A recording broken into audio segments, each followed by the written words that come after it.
बहुत बड़ा सबक है हमारे लिए, एक मुनफरिद सबक है हमारे लिए। हमने ये जो एक मखसूस आपको एक दायरे में बंद कर रखा है ना कि तलवार हाथ में है और काम है गर्दनें उड़ाना, नहीं, वो एक गैरत ईमानी है, वो भी एक बहुत बड़ा इस्लाम का सबक है जो हमें उनसे सीखना है। लेकिन उसमें भी उनकी ज़ातियात शामिल नहीं थी। क्या बोला मैंने? ज़ातियात शामिल। उनका गुस्सा भी अल्लाह की रज़ा के लिए, उनकी मोहब्बत भी अल्लाह की रज़ा के लिए। आप फरमाया करते थे कि लक़द लाना क़ल्बी फ़िल्लाही हत्ता लहुवा अलियनु मिन ज़बदी। जब अल्लाह के मामले में मेरा दिल नरम होता है तो नरम इतना होता है कि झाग और मक्खन से भी ज़्यादा नरम होता है। लक़द इश्तद्दा क़ल्बी फ़िल्लाही हत्ता लहुवा अशद्दु मिनल हजर। जब अल्लाह के मामले में मेरा दिल सख्त होता है तो फिर सख्त इतना होता है कि पत्थर से भी ज़्यादा सख्त होता है।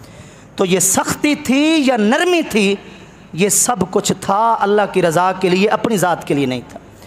अपनी ज़ात के लिए होता तो फिर ये वाक़या आप ज़रा समझिए कि जब आपने शराब पीने वाले नशई को सज़ा देना चाहिए, हद बाद में हुई, साहबा के इजमा से 80 कोड़े, और उससे पहले ताज़ीर थी कि हाकिम वक्त डांट डपट के तौर पर, सज़ा के तौर पर कुछ ऐसी चीज़ ज़रूर करे ताकि इस नशे से लोग बाज हैं। जब आप ताज़ीरन सज़ा आप देने का आपने इरादा किया तो उस नशे वाले आदमी ने आपको गाली निकाल दी। जब गाली निकाली तो आप पीछे हट गए। लोगों ने कहा हुजूर इसकी तो सज़ा बनती है, आप पीछे क्यों हटे? तो फरमाया लौ अज़्ज़रतुहु लक़द तसरतु नफ्सी। आज अगर मैं अब इसको सज़ा देता हूँ तो फिर लोग कहेंगे कि उमर ने गाली का इंतकाम और बदला लिया है। ला उहिब्बु अन अद्रिबा मुस्लिमन लिहमियत नफ्सी।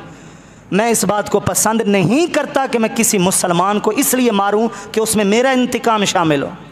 तो उनके जज्बात भी अल्लाह की रज़ा के लिए थे, दीन के लिए थे, और उनकी नरमियाँ, उनकी मोहब्बतें भी अल्लाह की रज़ा के ताबे थी। लेकिन खौफ खुदा का जो आलम था, ज़रा उसका अंदाज़ा कीजिए। वाक़यात बहुत हैं खौफ खुदा के, लेकिन एक वाक़या जिसने बेहद मुझे मुतासर किया, और मैंने अक्सर इस तरह के मौज़ूआत में अहबाब को सुनाया भी सही। यदबुद्दुनिया वद्दीन ख़तीम मावरदी रहमतुल्लाहि तआला अलैह की बड़ी मशहूर किताब है। ज़रा इस वाक़े को इस ज़ौक़ से सुनिए। अल्हम्दुलिल्लाह मुझे ये अशार जो आपको सुनाने हैं अरबी के, ये तर्जमे समेत अल्हम्दुलिल्लाह मुझे याद हैं, लेकिन मैं आपको पता है कभी कभी एक ज़ौक़ को ताज़ा करने के लिए किसी किताब को लेकर आता हूँ तो उसकी भी एक वजह होती है, ज़रा उससे आप महजूज़ हो, मैं ये कहना चाह रहा हूँ। एक देहाती शख्स आया आपके पास, आराबी आया, लेकिन वो देहाती आराबी जो था वो फ़कीर, मिस्कीन, मुस्तहिक, ज़रूरतमंद भी था और साथ साथ गज़ब का शायर भी था। अरबी शायर भी था, ऐसे फिलबदी बोलता था, शेर व शायरी। ज़रा सुनिए, अंदाज़ देखिए। उसने कहा या उमर अल खैर जुज़ीत अल जन्ना, ए भलाई वाले उमर, तुझे अल्लाह जन्नत अता करे। उक्सु बुनैयाती व उम्महुन्ना, ये मेरी बेटियां और मेरी बेटियों की माँ मेरे साथ है, हमें कुछ कपड़े तो इनायत कर, हमें कपड़ों की ज़रूरत है। सवाल भी सुनते जाएं, शेर भी सुनते जाएं। वकुल्लना मिनज़ ज़मानी जुन्ना उक़सिमु बिल्लाहि लतफ़अलन्ना। उसने कहा कि इस वक्त दुनिया में तू हमारा सहारा बन जा, और मैं अल्लाह की कसम उठा कर कह रहा हूँ कि तू हमारी मुराद को ज़रूर पूरा करेगा, हमें खाली नहीं मोड़ेगा। उसने कसम भी उठा दी साथ ही कि अल्लाह की कसम तू ऐसा ज़रूर करेगा, कपड़े मुझे देगा। हज़रत उमर फ़ारूक ने आगे फरमाया इल्लम अफ़ाल यकून माज़ा, अगर मैं ऐसा ना कर सकूं तो फिर क्या होगा? अगर मैं तेरी बात को पूरा ना कर सकूं तो फिर क्या होगा? उसने कहा इज़न अबा हफ्सिन लाज़हबन्ना, ए अबू हफ्स, ये आपकी कुनियत थी, ए उमर मैं चला जाऊंगा। गरीब क्या कर सकता है, मैं चला जाऊंगा। आपने फरमाया इज़ा ज़हबता यकून माज़ा, और अगर तू चला गया तो फिर क्या होगा? अगर तू चला गया तो फिर क्या होगा? अब वो अपने असली तेवर में आया। अब उसने कहा कि उमर तू पूछता है क्या होगा अगर मैं खाली तेरे दर से चला गया?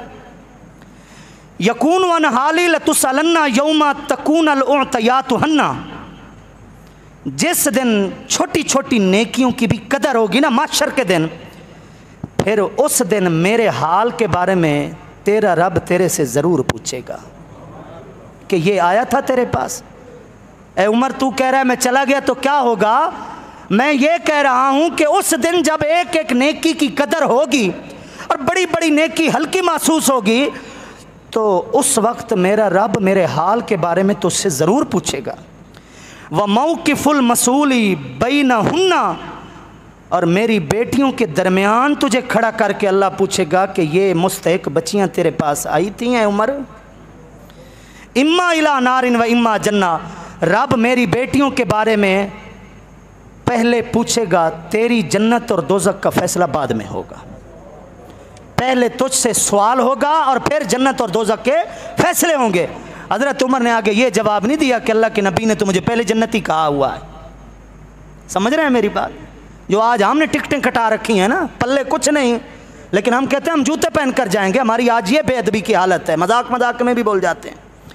हज़रत उमर ने नहीं कहा कि तुझे नहीं पता कि मैं कौन हूँ, तुझे किसी ने नहीं बताया कि मेरे बारे में तो अल्लाह के नबी फरमा गए कि मेरे बाद नबी होता है तो उमर होता है। लेकिन जब उसने माशर याद दिलाया, जब उसने सवाल और जवाब का नक्शा पेश किया, फबका उमरू हत्ता खदल्लत लिहयतुहु, उमर फारूक इतना रोए कि आपकी दाढ़ी आंसुओं से तर हो गई।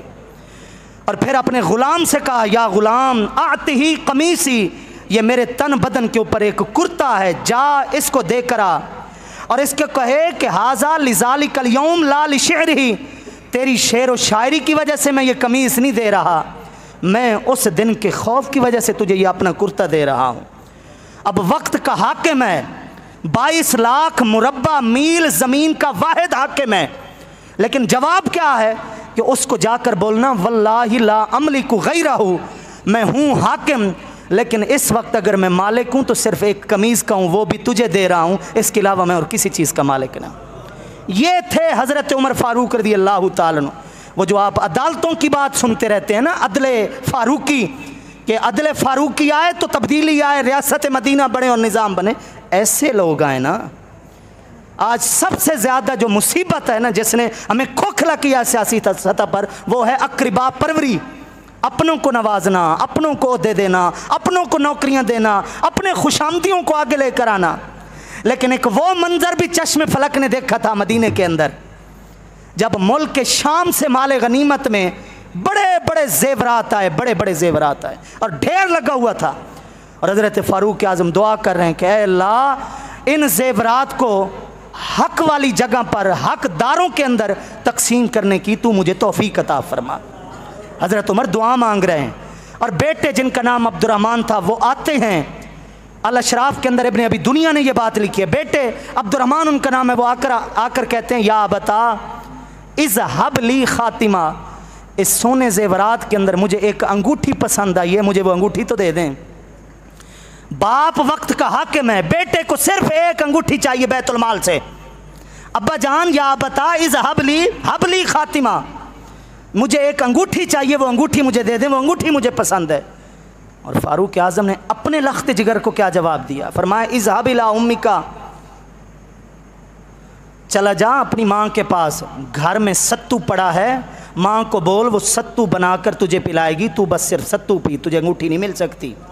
ये फ़ारूक आज़म का आगे बेटे को जवाब था कि ये वो अमानत है जो मुझे हकदारों तक पहुँचानी है, मुझे अपने बच्चों के अंदर तकसीम करने के लिए इसका निगरान नहीं बनाया गया।